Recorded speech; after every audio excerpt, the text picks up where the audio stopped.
Boa noite a todos. Saudades aqui do pessoal. Depois de uma breve interrupção aí, cuidando de umas bactérias aí muito ativas, né, eu tive que me recolher um pouco. Mas graças a Deus está tudo bem, agradeço. WhatsApp, telefonema. Também estou vendo gente aqui que passou por uns sustos, mas que já estão aqui sentados, assistindo a gente. E isso nos deixa muito felizes, né? E vamos hoje ler o capítulo 175, vamos conversar um pouquinho sobre ele e vamos falar sobre cooperação. Que coisa gostosa disso conversar. Eu vou ler o texto e não vou ler o pedacinho que está escrito aqui, a primeira linha, que é uma linha que fala sobre o texto, que está em Atos. O Atos dos Apóstolos não é um livro muito lido, ele não é muito estudado, mas ele é muito importante, porque pós-Jesus, né? Então é a conduta que os apóstolos e todos que iam ajudar, né, a divulgar a Boa Nova, trazer os ensinamentos de Jesus, a dificuldade que passaram, né? E outros ensinamentos que eles vão trazendo com as próprias experiências. Então é um livro já do Novo Testamento, né? E que merece a nossa atenção também. Então Emmanuel nos traz aqui, tá bom? Então vamos lá. Desde a vinda de Jesus, o movimento de educação renovadora para o bem é dos mais impressionantes no seio da humanidade, né? Não é à toa que temos antes de Cristo e depois de Cristo. Em toda parte ergueram-se templos, divulgaram-se livros portadores de princípios sagrados. Percebe-se em toda essa atividade a atuação sutil e magnânima do Mestre, que não perde ocasião de atrair as criaturas de Deus para o infinito amor. Quando a gente fala Jesus é o guia modelo da humanidade completa, Jesus é amor. Né? Ninguém guarde a presunção de elevar-se sem o auxílio dos outros, embora não deva buscar aquela condição parasitária para a sua ascensão, né? Usa os bracinhos e terceiriza tudo, né? Tudo pede ao outro para que faça para ele. Reza para mim, me ajuda com isso. E não tem aquela cooperação, não tem a colaboração. Referimos-nos à solidariedade, ao amparo proveitoso, ao concurso edificante. Os que aprendem alguma coisa sempre se valem dos homens que já passaram, né? Então a sabedoria daqueles que têm mais idade, né, biológica, ou que já desencarnaram, né? E não seguem além se lhes falta o interesse dos contemporâneos, ainda que esse interesse seja mínimo. Então hoje, né, graças a Deus, até com toda essa tecnologia, toda essa onda midiática, né, a gente tem mais acesso aos filósofos, aos historiadores, aos cientistas, que antes era tudo enfurnado numa biblioteca. Para meia dúzia ter acesso, não havia interesse, né? Então tem sempre o lado positivo da evolução da tecnologia também, né? Os apóstolos necessitaram do Cristo, que por sua vez fez questão de aprender os ensinamentos de que era o divino emissário, as antigas leis. Lembram que Jesus falou: eu não vim destruir a lei, e sim cumpri-las. Então ele veio, na verdade, dar um formato, né, mais experiencial, de experiência, e através dos atos, dos pensamentos, dos sentimentos e das palavras, ele externava o que ele vinha trazer. Porque antes disso, no Velho Testamento, a gente só tem os escritos. Muito pouco se sabe da vida dos profetas, dos reis, dos juízes, né? Que é o Velho Testamento. Então, o que ele diz aqui, o Emmanuel vem dizer, não, olha, ele não veio contestar o Velho Testamento. Ele veio apenas acomodar e exemplificar. Por isso que era guia e modelo e governador da Terra. Pela experiência, pela ação, né? E cooperação. Paulo de Tarso, aí eu vou contar rapidinho, precisou de Ananias para entender a própria situação. Observemos o versículo acima, extraído dos Atos do Apóstolo, que eu vou já explicar. Filipe achava-se despreocupado quando um anjo do Senhor o mandou para caminho que descia de Jerusalém para Gaza. Filipe foi um apóstolo pós-Jesus, né? Então ele estava em Jerusalém, que era norte, né? E um anjo, deve ter sido um espírito, hoje a gente entende melhor, que o pediu para ir para o sul. Então ele foi no caminho de Jerusalém para Gaza. É a Gaza que vocês conhecem mesmo, não nessas condições está hoje, tá? E no caminho ele estava, né? Ele encontra um homem que lia a lei sem compreendê-la. Que lei? De que está falando aqui? Do Velho Testamento. Ele encontrou um mordomo-mor. Nós vamos ver aqui no último capítulo, no último parágrafo do capítulo. Depois eu volto para a gente poder entender. Eu vou só ler. Ninguém permanece abandonado. Os mensageiros do Cristo socorrem sempre nas estradas mais desertas. Ou seja, quando a dificuldade é maior, a gente se liga a Deus, a Jesus, e é quando a gente recebe exatamente o que nós necessitamos, não o que nós às vezes pedimos ou queremos. O buscar e achareis tem um entendimento. E é nele que a gente tem que se apegar e refletir. Nada por acaso. Não cai um fio de cabelo sem a anuência de Deus. É necessário, porém, que a alma aceite a sua condição de necessidade e não despreze o ato de aprender, com humildade, pois não devemos esquecer, pelo mesmo texto evangélico, que o mendigo do entendimento, quer dizer, aquele que não entende, era o mordomo-mor da rainha dos etíopes, superintendente de todos os teus tesouros. Ainda Emmanuel escreve a última frase. Além disso, ele ia de carro e Filipe ia a pé. Então, o que foi que aconteceu? Por que tem esse comecinho aqui que ele fala assim, ó? Ele respondeu, como poderei entender se alguém me não ensinar? A cooperação é ajudar o outro.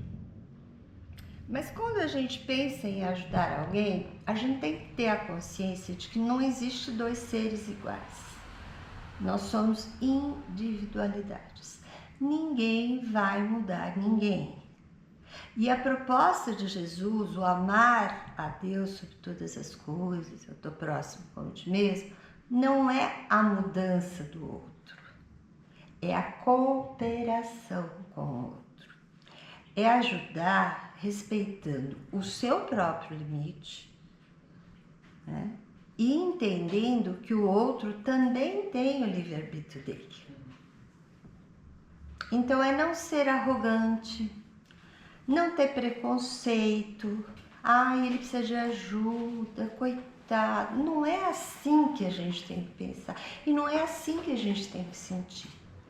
A gente tem que sentir aquela coisa que vem do coração, aquela vontade de ajudar. Isso é cooperar.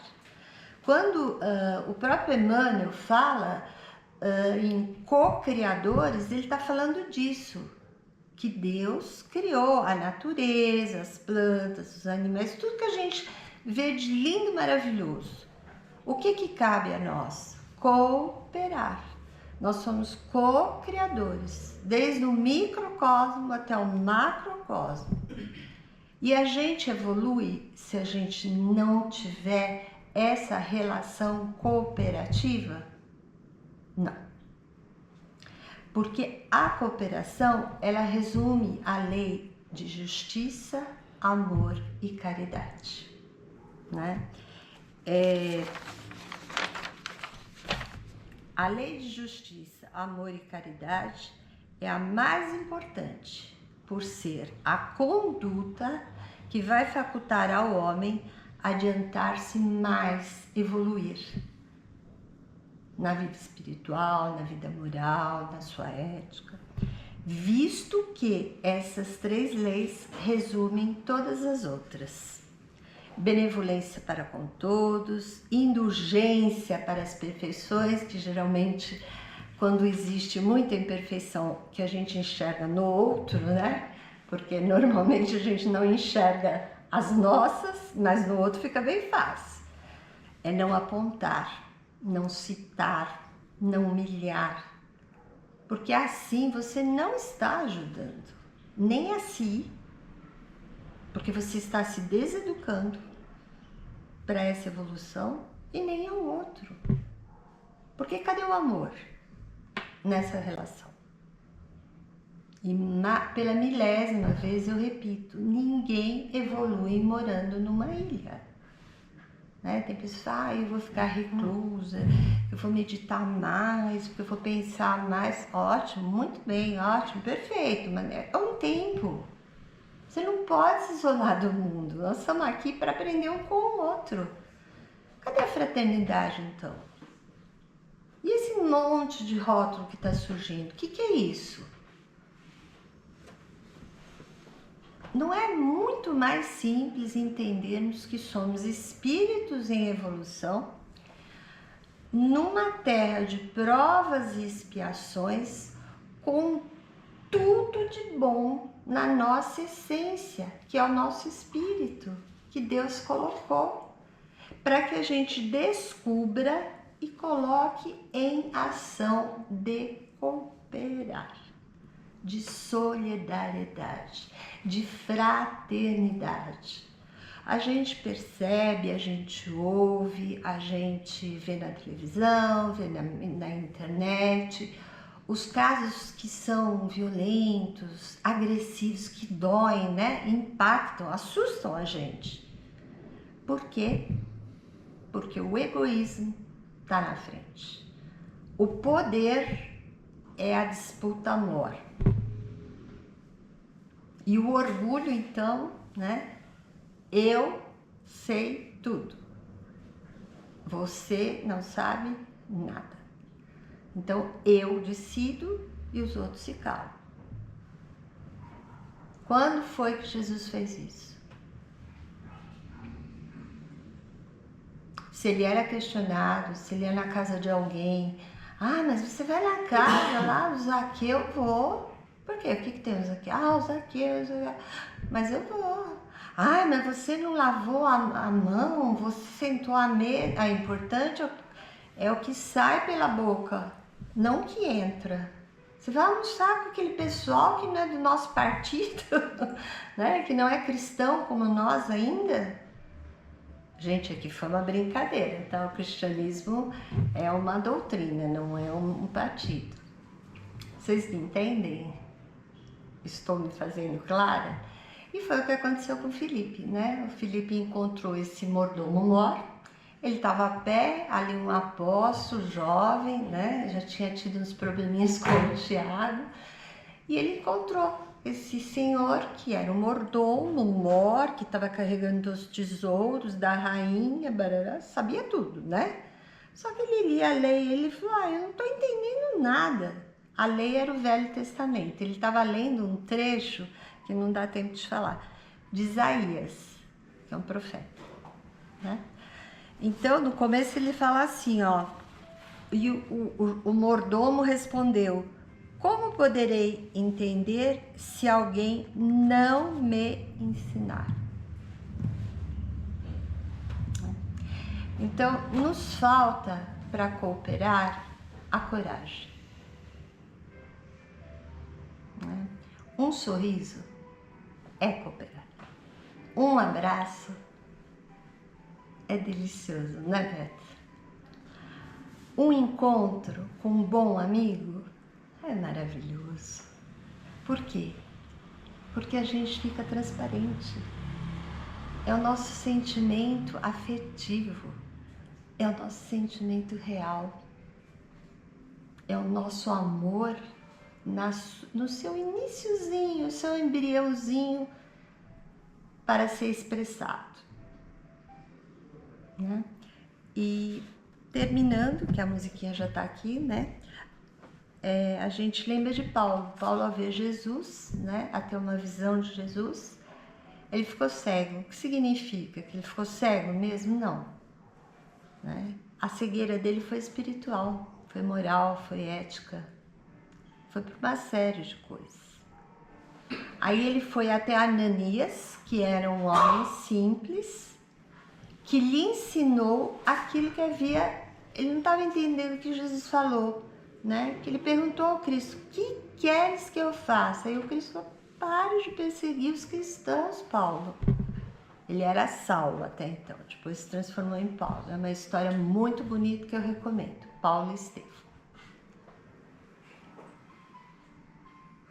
Né? Então a gente tem que ter essa humildade, que eu sempre gosto de lembrar que humildade e bom senso andam de mãos juntas, né?